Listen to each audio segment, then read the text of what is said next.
कैसे भी वृंदावन यदि कोई एक बार आ गया, उसके पंच इंद्रियों को कृष्ण ने स्पर्श नहीं किया, ऐसा हो ही नहीं सकता। आप इस बात को प्रमाणित मान लीजिए। हमारे पंच रस होते हैं, रूप, रस, स्पर्श, गंध और शब्द। इन पंच रसों के उपभोक्ता कौन होते हैं? आंख, नाक, जीव, त्वचा और आंख, नाक, जीव, त्वचा और कान। ये पंच इंद्रियां हैं, ज्ञानेंद्रिय। आप वृंदावन में यदि आए हो, अनुभव कीजिएगा, श्री कृष्ण इन पंच रसों में से किसी एक से आपका स्पर्श निश्चित करेंगे। एक से तो जरूर होंगे, लेकिन सदगुरु की कृपा हो जाएगी, यदि वृंदावन धाम का अनुग्रह हो जाएगा, कृष्ण आपसे रीझ जाएंगे तो पंच रसों से आपको प्राप्त कर लेंगे। नेत्र भी उन्हीं पर अटक जाएंगे, कान भी उन्हीं पर ही अटक जाएंगे, जिह्वा भी उन्हीं के रस पे अटक जाएगी, त्वचा को भी फिर यहीं की वायु भाएगी। अरे कहां तक कहें महाराज, वृंदावन की सीमा से बाहर निकलते ही कई लोगों को घबराहट होने लग जाती, बोले चलो वृंदावन, हमको वृंदावन रहना। कल एक माता जी आई मुझसे मिलने, वो बोली महाराज जी मुझे ठाकुर जी का विरह नहीं है, मुझे श्री जी का विरह नहीं है।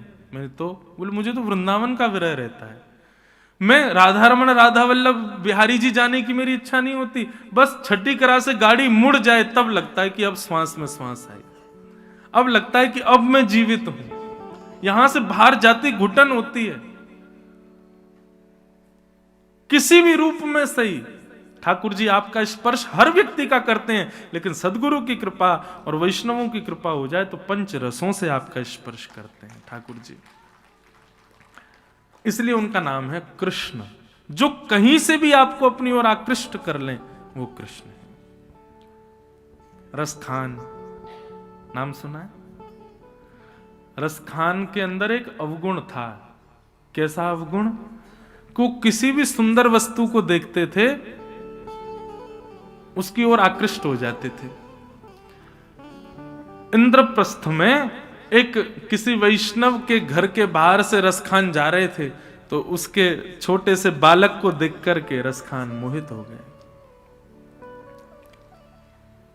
अब उस बालक को रोज ले जाते अपने साथ, उसी का चित्र देखते रहते। एक दिन एक संत से जाकर के परिवार के लोगों ने कहा, बोले हमारे बालक को रोज रसखान ले जाता है, कुछ नहीं करता, केवल देखता है उसको रूप अच्छा लगता है। ये दुर्गुण है, लेकिन भक्ति में बंधुओं आप अपने दुर्गुण को ही पहुंचा दो, वही सद्गुण बन जाए, वही भक्ति बन जाएगा। एक वैष्णव संत ने जाकर के रसखान से कहा, बोले तुम इस बालक के रूप पर मोहित होते हो, मैं इससे सुंदर बालक दिखाऊं तो? रसखान बोला हो ही नहीं सकता, इस कायनात में इससे सुंदर नहीं है कोई।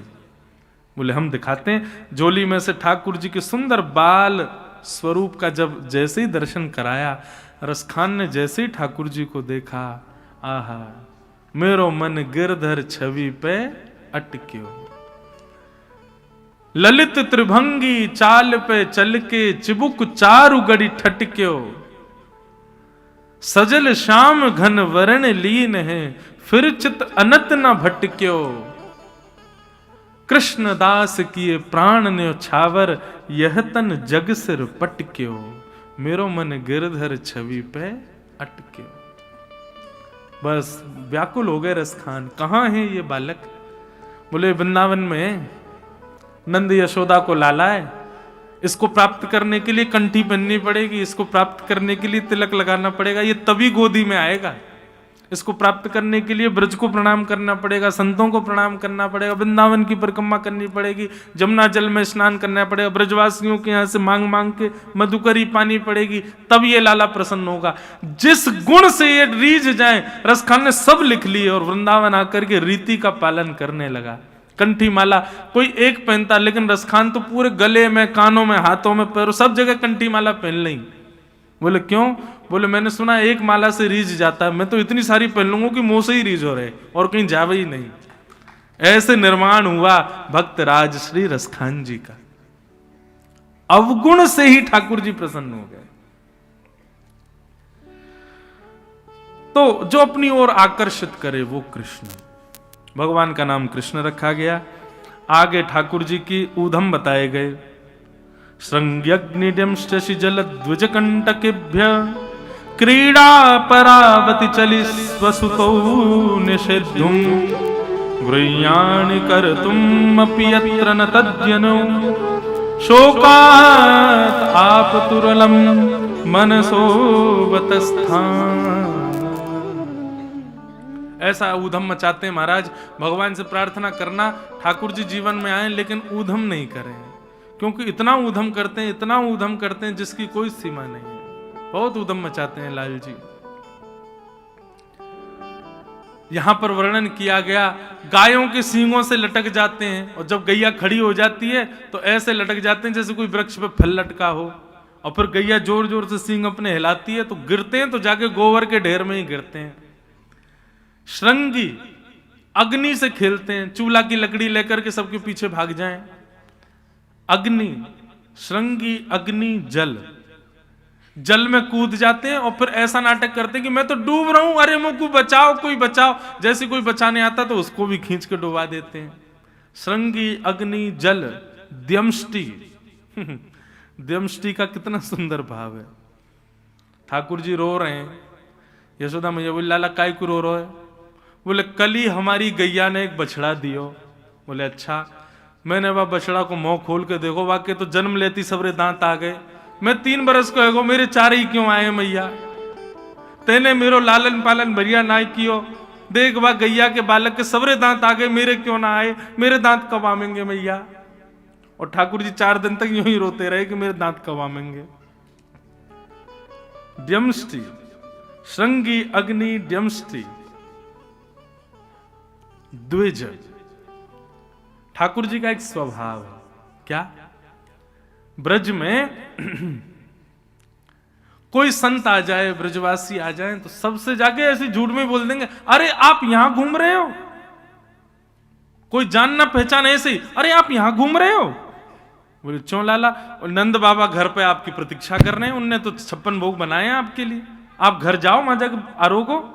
बोले अरे हमारे तो परिचय नहीं, नहीं, कल आपके गांव से कोई आए थे, उन्होंने आके बताया कि आप आ रहे हो तो 56 भोग बनाए। हमारी यशोदा मैया, नंद बाबा अपनी पलकें बिछाए बैठे हैं, आप घर जाओ ना, प्रसादी पाके आओ।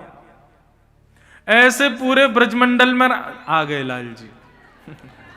ऐसे बोलो नंद के लाला की।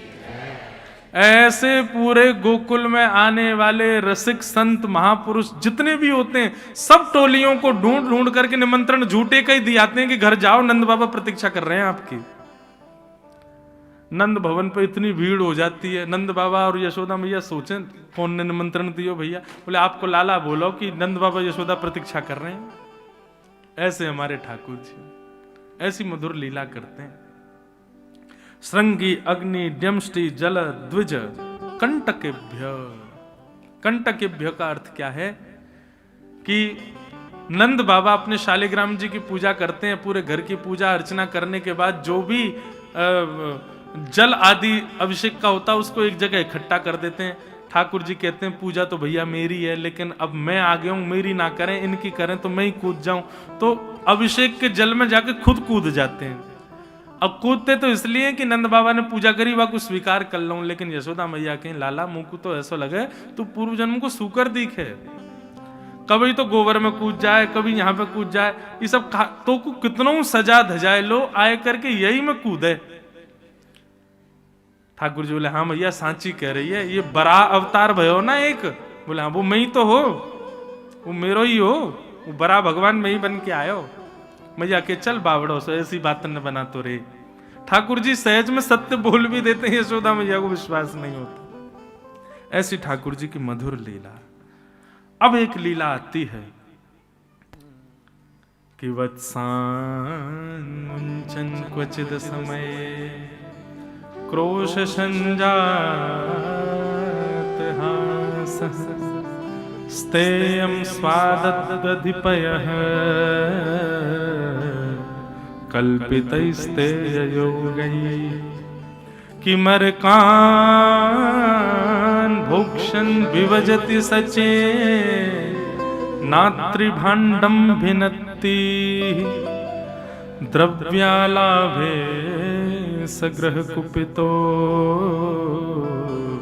यात्युपक्रोशतो कान्। कितनी सुंदर लीला है कि देखे बिन कान्हा जब मन नाही माना, इन आंखों से आज हमने ब्रह्म पहचाना है। कृष्ण चरण कमलों में मन को लगाना,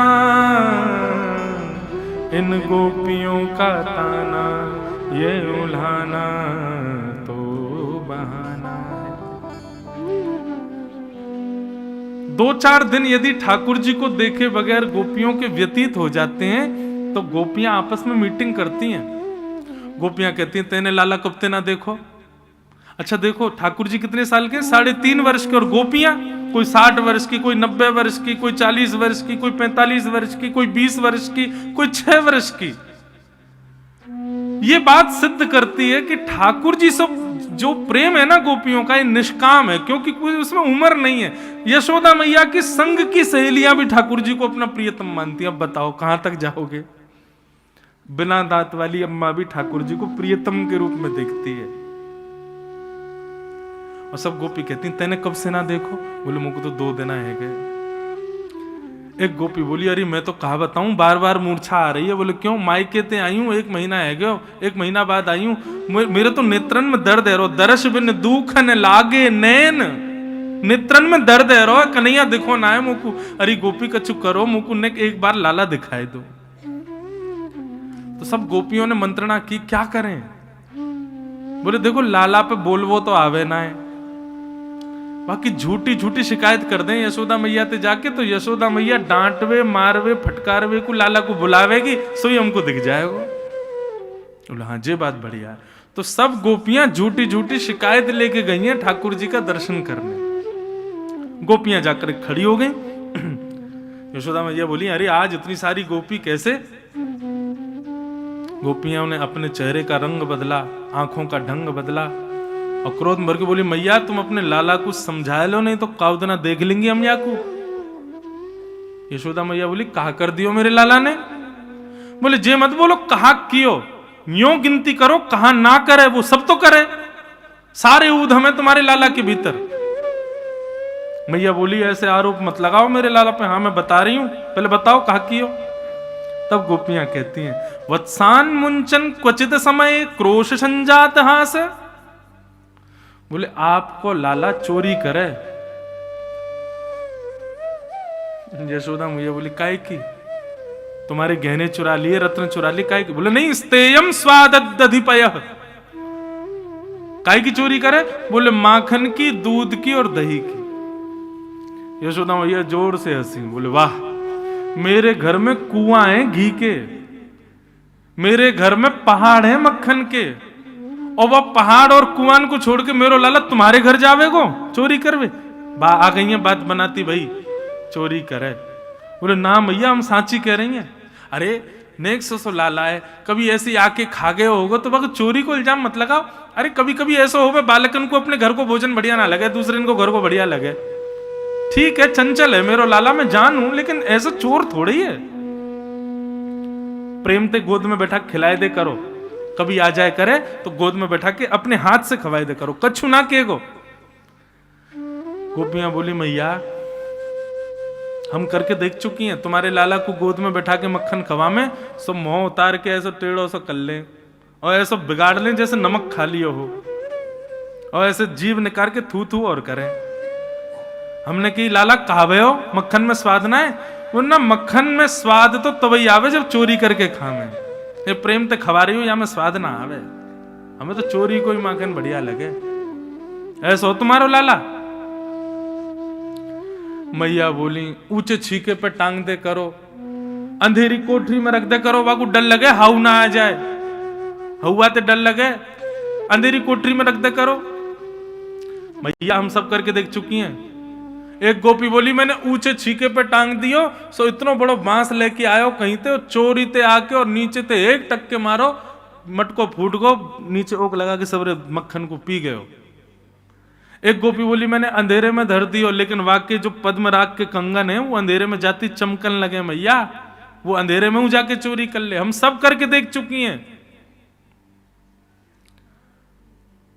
एक गोपी नई बात लेके आई, बोले मैया ये तो रही चोरी की बात, आप हमको कह रही हो ऐसो करो तो चोरी नहीं कर पाएगो।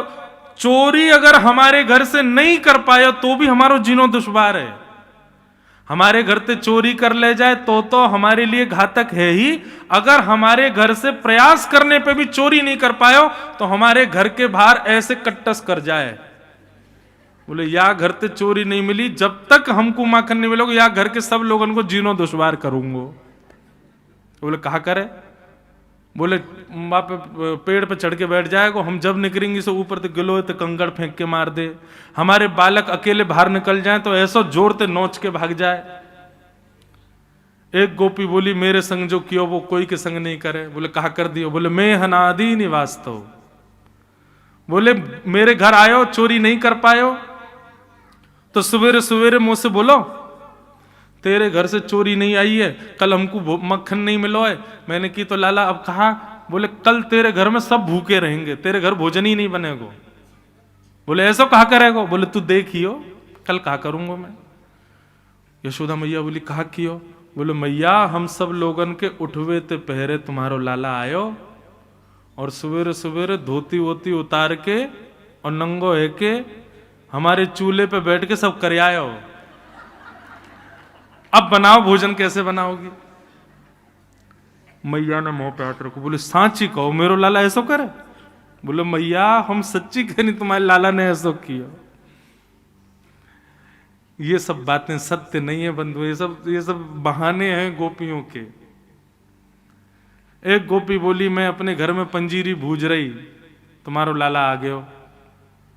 मोते आके बोलो कहा कर रही हो भाभी। मैंने कि लाला आज तेरे भैया को जन्मदिन है, सत्यनारायण की पूजा है तो उनके काजे पंजीरी भूज रही हूं, भोग लगेगो पंजीरी को। तो मोते बोलो भाभी सांची कहूं तो मैं ही सत्यनारायण हूं, जे सब नकली सत्यनारायण है तुम्हारे घर में बैठे कहां हैं। तू मेरी पूजा करा दे, मेरे आगे पंजीरी धर दे, भोग लगा दे और पाले। अब मैं तो नेक हंस गई, मुस्कुराई गई। मैंने कहा लाला मजाक मत करे कर, और नेक ऐसे धर दियो वा के कान के नीचे।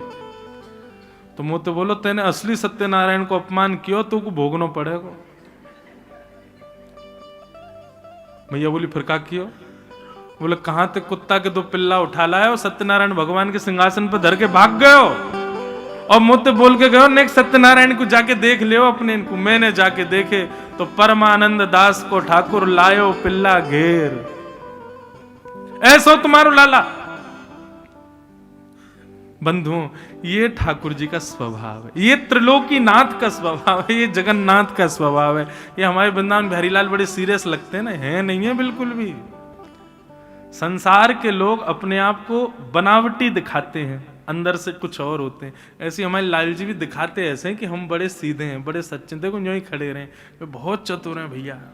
भीतर इतने नेक से लाला है लेकिन पेट में 1.5 हाथ की दाढ़ी है इनके, बहुत उधम मचा। यशोदा मैया को क्रोध आया। मैया ने आवाज लगाई लाला ओ कन्हैया जल्दी आ। यशोदा मैया कभी ऐसे नहीं उठाती ठाकुर जी को। कैसे उठाती हैं यशोदा मैया, पद है। कैसे उठाती हैं यशोदा मैया, सुनो आप भी ऐसे उठाया करो लाल जी को। मैया जाती हैं, ठाकुर जी पीरी रजाई ओढ़ के सोमे, और वहां में भी मैया इत्र लगावे रात में, लाला को रात भर सुगंधी आती रहे। वह पीरी रजाई को ओढ़ करके ठाकुर जी सोमे, मैया जाकर के बिस्तर के बगल में बैठ जाए और लाला के एक चरण को दबानो प्रारंभ करे, और दबाते दबाते फिर भैरव राग में गावे। मोहन जाग रे बलि जई है, लाला जाग रे बलि जई। लाला चल वो रह गई, उठ जा चल। ठाकुर जी ना उठे, उठ तो गए लेकिन मैया को परेशान कर रहे हैं, तो क्या करें।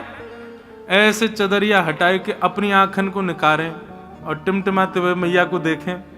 बोले पहले मुझको जे बता मुझको कहा देगी। अच्छा मतलब उठवे के काज भी तो को कुछ चाहिए। बोला हाँ पहले मुंह को बता, आज मुंह को कहा देगी? तब यशोदा मैया कहती हैं, तेरे कारण श्याम सुंदर मैं नई मुरलिया लई, मैं नई मुरलिया लेके आई हूं लाला तेरे काज, चल उठ जा। इतने में ठाकुर जी उठ जाते हैं, उठ के कहाँ है मुरलिया कहाँ है? मैया वही पुरानी दिखा दे, ले जे ये ए मैया तू बात बनावे, फिर से सो जाए ठाकुर जी, मैं ना उठ रहा हूं। पीत पट दूर दे मुख ते, पीत पट पीत रजाई दूर दे मुख दे, छाड़ दे अलसई। लाला ऐसा आलस ना करो करे, चल या को पीरी रजाई को हटा, अपना मुख दिखा, देख मैं तेरी बलैया लाऊं, तेरी आरती उतारूं, कैसा सुंदर लग रहा हो मेरो लाला। ना मैया पहले मुख को छू दे। यशोदा मैया बोली अब कैसे उठाऊं लाला को? सोई मैया लाला को एक प्रलोभन देती है, क्या? गायन के गलबंद खूंटे वे तो डगर बन की लई। देख लाला तू तो सो रहे हो और आज देख कहा भयो। ठाकुर जी बोले कहा भयो मैया? बोले जिन गैयान को तू चरावे ले जावे ना, उनको आज बलराम लेके जा रहा है वन में, और सबरी गैयान को लेके जा रहा। इतने में ठाकुर जी ने महाराज रजाई दूर फेंकी, उठ के बैठ गए। बोले या बलराम को मैं अभी बताऊं। सोई अपनी बंसी ढूंढने लगे, कारी कमरी पहनने लगे। इतने में मैया ने लाल जी के मुख से दूध लगाए दियो, और दूध मुख से लगते ही ठाकुर जी की मंगला हो गई। यशोदा मैया ने आरती कर दी। चल अब बात मत बनावे, बलराम कहीं ना गयो, अब तू उठ गयो। ठाकुर जी बोले मैया तू बहुत छलते उठावे मुंह को, वो तू उठे ही ना है तो कहा करूं। ऐसे मैया यशोदा नित नए लोभ लुभाने भाव से लाल जी को उठाती है। बंधु अपने घर के ठाकुर जी को भी ऐसे करो। रात्रि में सुलाने के बाद कुछ नवीन, कोई लड्डू बनाओ, कोई ऐसी सामग्री बनाओ, कुछ नए वस्तु लाओ, नए वस्त्र ले आओ। वे घर के लाला हैं, वो कोई मूर्ति नहीं है भैया, उनको ऐसे भाव से मत करो। और सवेरे सवेरे उठावे जाओ ना, तो उस नई वस्तु को ठाकुर जी के सिराने रखो, और तब इसी भाव से उठाओ, देखो लाल जी हम आपके लिए क्या लाए हैं, जल्दी से उठ जाओ। और फिर इस भाव को कह के ठाकुर जी को उठाओ, और फिर उठाते ही ठाकुर जी की मंगला आरती करो। आरती करने के बाद ठाकुर जी को दूध भोग लगाओ, उठते पट दूध पियो। कई बार ठाकुर जी कैसे उठते हैं तो रसिकाचार्य वर्णन करते हैं, बोले यशोदा मैया लाल जी के सिरहाने अपनो हाथ रखे, और हाथ रख के लाल जी को ऐसे उठावे। अभी सो ही रहे ठाकुर जी, और ऐसे मुख से दूध को पात्र लगा दे। सोते सोते ठाकुर जी दूध पीने लगे, पीते जैसे पूर्ण हुए सोई ठाकुर जी की आंख खुल जाए। लाड़ चाव के लाला है ना, ऐसे ही उठे, इसी भाव से सेवा करो। और ये जो राग अभी हम गा रहे थे, ये सुबह भोर का राग है। अगर किसी की गायन शैली अच्छी हो, ये 2-3 राग सीख लो। रात में बिहाग, सुबह भैरव, ठाकुर जी को इन्हीं भावों से उठाओ। सेवा में बहुत सुख है बंधु, पर वो सेवा ऐसे ही की जाए कि लाल जी प्रत्यक्ष विराजमान है। लोग बाग ठाकुर जी को सामान्य पाषाण मान करके सेवा करते हैं बंधु, वो सेवा नहीं है, केवल खाना पूर्ति है। सेवा करते करते एक दिन अनुभव होने लग जाए कि ठाकुर जी की जैसे हमारी त्वचा वैसी त्वचा है, ठाकुर जी बिल्कुल वैसे ही। और हाथ जोड़ के प्रार्थना, प्रदर्शन। मुझसे कितने लोग कहते हैं महाराज जी आप अपने लाल जी के नित्य दर्शन का एक वो कुछ करिए ना। नहीं, क्यों? हमारा बेटा सुंदर है तो क्या हम रोज उसको प्रचारी करते रहे? ब्रॉडकास्ट में सबको उसको फोटो ही भेजते ना, देखो हमारा लाला आज ऐसा लग रहा, हमारा पुत्र आज ऐसा लग, हमारी बेटी देखो ऐसी लग रही है, ऐसे घूम रही है। ठाकुर जी को क्यों करते हैं हम? कभी कभी बात अलग है, किसी की श्रद्धा बने तो कभी कभी के लिए ठीक है। अपने निज ठाकुर जी को जितना हो सके छुपाओ, अपने पास रखो। यशोदा मैया ने लाल जी को आज चिल्ला करके उठाया। ठाकुर जी उठे, आंख मीड़ी, आज मैया ने ऐसे क्यों उठाया मुंह को? ठाकुर जी जैसे ही गए तो देखे बहुत सारी गोपियां खड़ी हैं। मैया के पल्लू से जाकर के छुप गए ठाकुर जी। मैया बोली, अरे लाला, ये सब गोपी कहा कह रही हैं? कोई गोपी कछु, कोई गोपी कछु, कोई गोपी कछु। ठाकुर जी के नेत्रों में अश्रु आ गए। मैया से बोले, मैया तेरी सौगंध खा कह रहा हूं, मुझको जो ना पता इनको घर कौन सी गली में सबरी झूठ बोल रही है जे। लेकिन छोटे से लाल जी की बात कौन माने। यशोदा मैया तो हाथ पकड़ करके दोनों ऐसे पकड़ लिए और लाल जी को डांट रही हैं। और लाल जी ऐसे गोपियों को देख रहे हैं और गोपियां दूर से ही बलैया ले रही हैं। हाँ हाँ, दिख गयो हमारो चंद्रमा, दिख गयो हमारो लाला, दिख गयो। अब नेक शांति पड़ रही है हृदय को। जब मैया ज्यादा डांटने लगती तो गोपियां जाती, नहीं मैया नहीं, बस इतना ही रहने दो, इससे ज्यादा नहीं, कोई बात ना, हमारो ही तो लाला है। ऐसे ठाकुर जी की मधुर बाल लीला।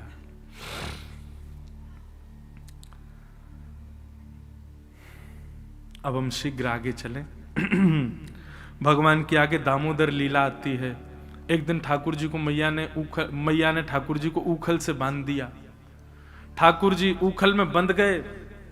दो वृक्षों के बीच से निकले, स्पर्श करते ही वृक्ष टूट के गिर गए और नलकुंवर मणिग्रीव प्रकट हो गए। दोनों ने भगवान की स्तुति गाई कि वाणी गुणानुकथने श्रवणं कथायाम हस्तौ च कर्म सुमनस्तव पादयोर्न स्मृत्यां शिरस्तव निवास जगत प्रणामे दृष्टि सतां दर्शनेस्तु भवत्तनूनां। हे नाथ, ऐसी कृपा कर दो हमारी हर इंद्रिय आपके भजन में लग जाए। बस दोनों पर भगवान ने कृपा की।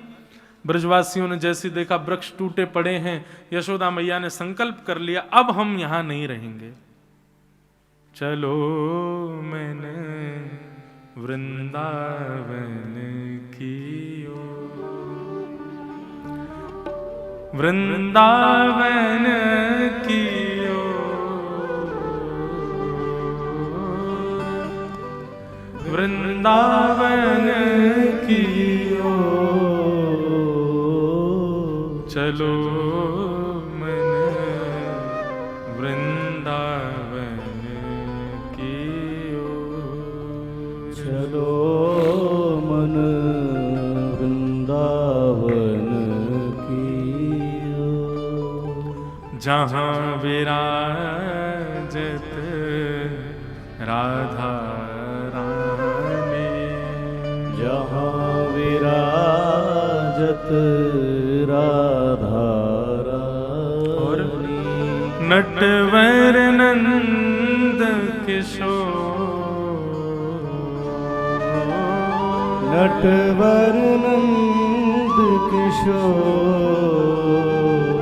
चलो मन वृंदावन की ओर, चलो मन वृंदावन की कि वृंदावनम संप्रविश्य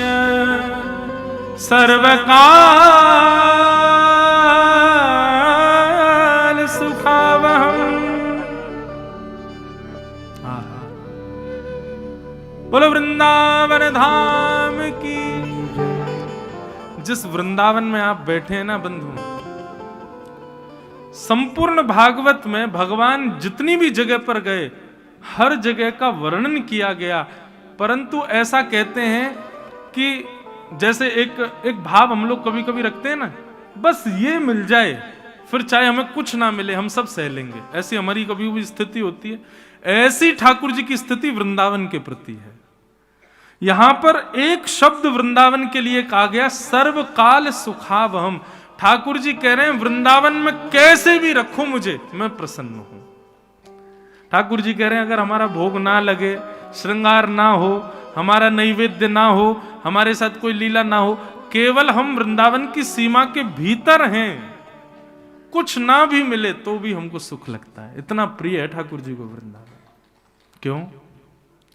क्योंकि ये वृंदावन ब्रह्मा जी ने नहीं बनाया, इस वृंदावन को विश्वकर्मा ने नहीं बनाया, तो ये हमारी श्री जी, श्री किशोरी जी, परम दुलारी श्री राधिका रानी जी ने अपने हाथ से वृंदावन का निर्माण किया है। कभी कभी इतना सौभाग्य लगता है बंधुओं ब्रजवासी होने का क्यों? क्योंकि सब जगह यही वर्णन है कि ब्रज में जन्म भी होता है ना, तो सोचो कि श्री जी उसका स्मरण करके उसको जन्म देती हैं कि ये वृंदावन जाएगा, ये वृंदावन आएगा।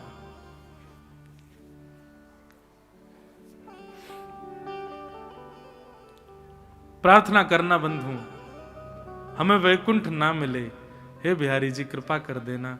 इस जन्म तो मन में वृंदावन रहे, अगले जन्म में तन भी वृंदावन में रहे, यही जन्म हो जाए हमारा,